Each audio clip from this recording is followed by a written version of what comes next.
Hey guys, welcome back to another video.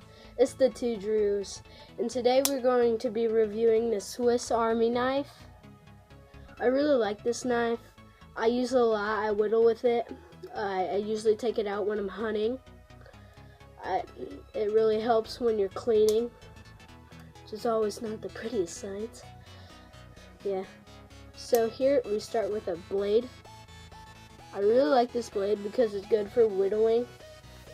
And when you carve some stuff into some wood, like I did in a tree, it really, it's satisfying. Let's just say that. So here is the Phillips head.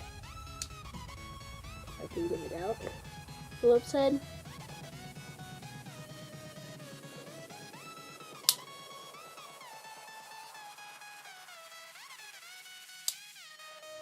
Whatever this thing is. Like I said, I only usually use this when I go hunting or whittling, so I don't really use the bottle openers or that kind of stuff. This is kind of the end of the knife. I think that's a bottle opener right there.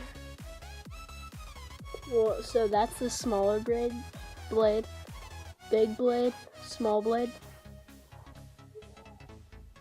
And that's all. Thank you guys for watching. Remember to like, comment, and subscribe. Goodbye.